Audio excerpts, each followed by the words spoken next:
Hello guys, अस्सलाम वालेकुम, welcome back to my new video. कैसे हैं आप सब? मेरा नाम है आसिम मलिक और आप देख रहे हैं मेरा YouTube channel Asim Javed moto vlog.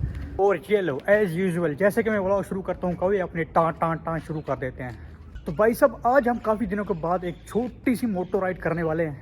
लेकिन उससे पहले मैं तुम लोगों को बता दूं कि भाई जो पिछली वीडियो में मैंने पिछली वीडियो में आपको बताया था कि भाई हमारा चिट्टा कुकड़ है, उसका पैर मुकम्मल करना है। उसके लिए हमने वाइट कुकड़ी मतलब वाइट मुर्गी जो है वो भी ढूंढनी है, तो वो भी हमें मिल गई थी।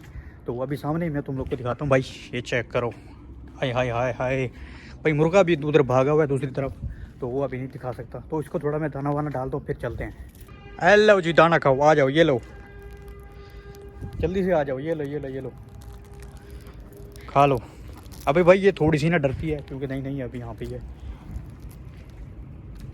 सारा ही डाल देता हूँ एक बार में, ये लो सब डाल दिया मैंने। इसको दाना डालने की देर थी और देखो चोर आ गए हैं ऊपर। ये सारे इंतजार में बैठ गए हैं। मैं थोड़ा सा इधर उधर होऊंगा तो ये सारे इसके ऊपर हमला कर देंगे, अटैक कर देंगे इसके खाने पे।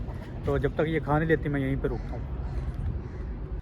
अच्छा यार, टिकटॉक के अजीब ही रोले हैं। जो वीडियो फेसबुक और इंस्टा पे मिलियंस में व्यू आ रहे हैं, और टिकटॉक पे भाई वो फ्रीज हो जाती हैं वीडियो। पता नहीं ये क्या मसला है। छोड़ो यार टिकटॉक को, टिकटॉक पे डालनी नहीं है आज के बाद वीडियो। अच्छा जी, दाना शाना इसने खा लिए हैं, तो चलिए चलते हैं राइड पे।